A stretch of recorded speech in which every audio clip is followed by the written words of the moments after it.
I recently read all 31 volumes of Slam Dunk, and as time goes on, I'm loving it a lot more, and I even quote a bunch of stupid things from it all the time now. And I can appreciate all the little things from this series, but the ending of this manga really left a lot to be desired. I feel compelled to talk about this. This is a very highly praised manga, so I'm sure not everybody's going to agree with my takes here, but I am interested to see if y'all have any kind of feedback, positive or negative, and I'm going to break down and explain as much as I can, the good and the bad. And normally when I talk about things, I try to keep it simple as not to spoil anybody who hasn't seen it, but I honestly feel like even if you haven't seen Slam Dunk, you can still watch this, because it's really just the in the moment kind of hype is what makes Slam Dunk so good. So I'm just going to jump right into what I love about this first, so it's not entirely negative, and so you know that I don't hate this.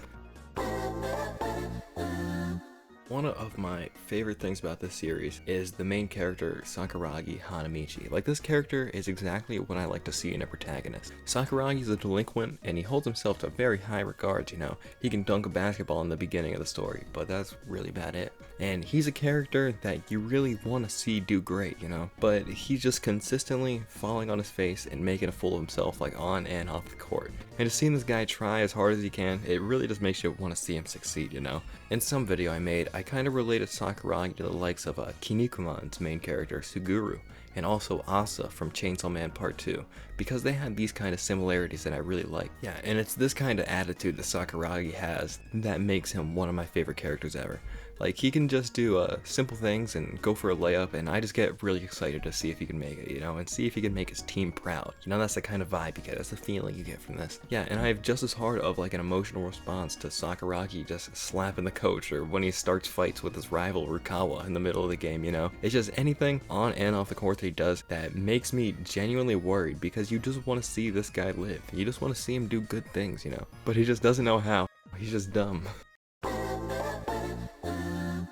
And then the next, really big selling point to this series for me is its art. I get the chills just from looking at some of these panels, just how much weight they hold in the heat of the moment. Like Mitsui on his knees crying, saying to the coach he wants to play basketball. It's such a powerful moment. So many panels just hold so much emotion like I've never really seen before. Takehiko Inoue's art is genuinely mind-blowing. Like, these characters he draws are so human. Like, the realism in this manga is one of my favorite parts, especially for a series in Shonen Jump. And the way he's able to make his art style work, he goes from drawing full color pages to super detailed realistic drawings to drawings of the characters like little blobs for a joke, and it just flows and it blends so perfectly. This is some of the best shonen art I've ever seen, and I really don't know if anything else even comes close. Yeah, let me know if there is, because I could not think of one. Alright, so loosely from the least important to what I feel is kind of the most important, I want to talk about just all of the loose ends inside the story, Just every unresolved thing that was being set up that just made the ending feel all the more disappointing when it was all over. Alright, so this guy, Hikuichi, so those familiar are probably like, who the hell is Hikuichi? And that is exactly my point. Hikuichi plays the role of Speedwagon from JoJo's, or Manta from Shaman King, or, anyone else who is just titled with the job of describing what's happening to the audience, basically. You know exactly who I'm talking about. So he's introduced really early on, showing that he does a lot of research on basketball. He doesn't play, but he just knows a lot, and you can find him during a lot of the earlier games just screaming, commentating basically, and just being real annoying, And even me, who has an actual negative amount of basketball knowledge, can understand everything that's happening without this man. But this dude does stop after a certain point, which I was pretty grateful for. But I didn't think that this character would end up, just being introduced as early as the 3rd volume to just play this specific role, and that's it, And then just to drive this home even further, it was later introduced that this guy had a sister who was in the media and stuff, she was at all the higher up basketball games, she was in the business and everything. So I assumed that he would have went on to work as a filmer or photographer, or he could have been a reporter for the basketball magazine that you always see or something. Yeah, I just figured this character would have had a greater purpose in the end, And like I said, this is definitely my smallest complaint. In the end, it doesn't mean too much, but still. And all the rest of the things from here are going to tie more into how things turned out by the actual end of the manga. So in volume 22, it's explained that the coach had the most promising rookie ever on his team. It was years ago, and this guy wanted to go to America. And this player makes it to America, even though the coach begged him to stop because he wanted him to stay and, refine his skills. Because Japan is small, and America is huge. And the skill level is entirely different in the world of basketball. At least in the manga world it is. And sadly, this guy who went to America ends up dying in a car accident, And then the coach Anzai finds a letter addressed to him, and it just looks like that this guy could have taken his life purposefully.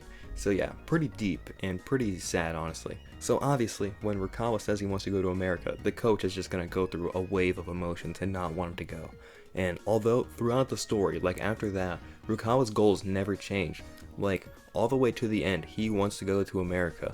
So I figured that would be where Rukawa would go at the end of the story too. And especially when during the final game, or the final on-screen game that we had, Rukawa says still, like, he is going to America, like, after this game. So Rukawa going to America, so that just made me justify, like, the whole story with Rukawa being, like, the MVP the whole time. It was basically him just, proving his point that he was ready for America. That's what it made me think, because, Rukawa never changes his ways. It really made me think that there would be some sort of America epilogue at least, just letting us know that things were all good and well, and that they're, like, happily ever after in America. So both Sakuragi and Miyagi play the game to impress a girl, but in the end they do end up learning to play the games for themselves a little bit, and they realize that they have genuine love for the game that they're playing. I still would have just loved to see our boys get what they deserve in the end. Sakuragi is getting weekly letters sent from Haruko, even though they're mandatory letters, and it's just sad that both Miyagi and Sakuragi get no love in the end. They just don't get the cool guy ending, and just for what, why? I feel that the most satisfying epilogue would have been seeing Rukawa and Sakuragi graduate, and we don't get a time skip or anything, and the way things conclude is just really far from what I imagined. It's not that big of a deal, but we still don't really get to see what happens with Akagi, and he was just such a great character, and the big brother to the whole team. And toward the end of the story, he was being scouted by college, and at the end of the series, we see Akagi getting rejected of a scholarship. And him and Glasses Guy, the two third years, are no longer on the team because, they're preparing for school now. And in the end, they still talk about, like, the Winter Invitational Tournament where they're gonna go, but we don't get to see any of that before the end. But it really just doesn't make sense to me that Akagi wouldn't get a scholarship, and it would have made it felt like he really won, and his character would have felt complete, just as in the same vein as if, like, Sakuragi and Rukawa went to America. So in the end, the last two matches were the peak of the story. We went all out, it was emotional, and the final teams we beat were the best in Japan. But they were not built up and hyped up like Kainan School. And the thing is that out of everyone we played in a real game, we never got to beat Kainan. Sano, the final team we faced, they won nationals consistently for years, so they were the absolute best. They were the best team that we could have beaten. But I felt the entire time that Kainan was being set up as the ones that we would end up beating in the end. It was volume 15 basically, right in the middle of the story. We lose, and it's a great loss for Shohoku. Sakuragi cuts off his hair after they lose, so it just feels like a huge deal.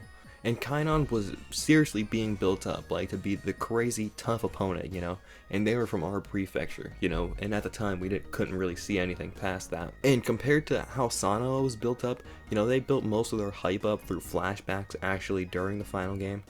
Yeah, and even if Sano was the best, and even if, we just ended up third place off screen at the end of the story, beating Kainan in the end, in the finale, would have felt so much more satisfying because we, really fought them before. In the end, Slam Dunk just felt like it could have and really just should have gone a lot further. I loved everything, like, in the moment. This is some of the most beautiful shonen art I've ever seen ever. There's so many emotional moments, and it is super funny, and it is a classic for a reason. But I just couldn't imagine, how much bigger and more popular it could have been if it went on to be like 40 or 50 volumes. And if it just had time to really flesh out the rest of the story where it could have really helped. Takehiko Inoue has seriously blown me away with Slam Dunk for what it is. At least I don't have to worry about an ending with, Real or Vagabond. And I feel the same way about, like, YouTube videos. Don't you hate when they just end?